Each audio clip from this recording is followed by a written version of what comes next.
Settlements also had Project Aurora, which is real-time data transaction monitoring of every person, company, bank account in every country. That's a lot of people, right? Project Icebreaker, the ability to stop a bank wire going from bank to bank if the use of the funds doesn't match up with their ideology. Well, that's what that schmuck just said at the World Economic Forum this week, right? Or we can cut you off from buying or selling if you buy stupid things like ammunition, pornography, or drugs, right? So it's like, okay, this is not stuff doesn't match up with their ideology, but they're trying to put really nice lipstick on there, which says that they want to stop pornography and drugs. It's like, these are the biggest traffickers in the world, right? It's like unbelievable when you watch stuff like Sound of Freedom, these shows. It's like, oh, unbelievable what they're saying. But then you've got World Economic Forum last year that said central bank digital currency is all about programmable money. If your ESG, social credit score, or digital social profile doesn't measure up, yeah, we'll just cut you off, right? So all these things are adding together. So here's where, why would people give that up, right? Why would they? Why would people say, I want to give away my freedoms in exchange for what you've got? They wouldn't. No rational person of sound mind would actually do that unless there's a crisis so bad. And this is what we talked about last week, about how the United Nations in their meeting last week said that they could have unlimited emergency powers for financial transactions, something happening in outer space, a new pandemic, and whatever. So over the weekend, a politician from the United Kingdom, basically, I don't know if it was a brag, a flex, or a warning to America, said, America, this is coming your way too. You know what we just did? We actually signed into law that this fall for the next pandemic, it's like, wait, they think they know that there's a pandemic coming in the fall. It's like summer. So in the pandemic that's coming this fall, mandatory lockdowns, shelter in place laws, blah, blah, blah, unless you get an RSV shot, a flu shot, and the new variant for the COVID shot, right? It's like, what? RSV, the flu shot, and a new COVID variant shot, right? All three of them that you need for you to be able to move around and travel and live life. So, and he said, this is coming your way. And sadly, he's probably right with the current administration. That is probably coming our way yet again.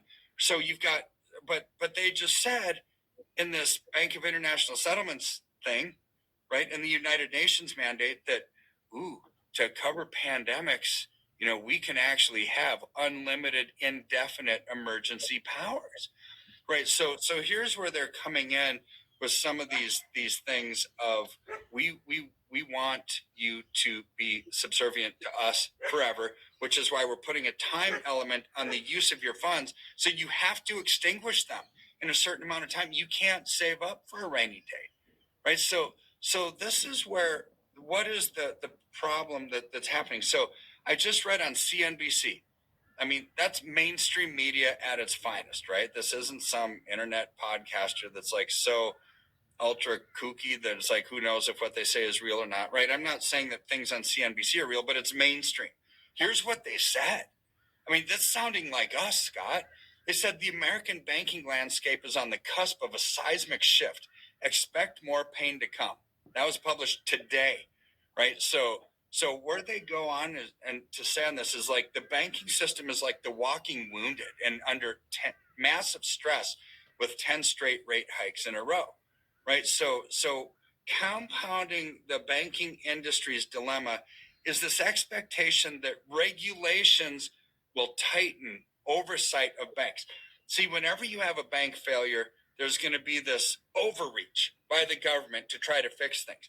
Just like after 9/11, you had the Patriot Act that came in. It was like, good, there goes all of our freedoms, right? So whenever there's another bank failure, there's going to be this tendency by government to actually overdo it, right?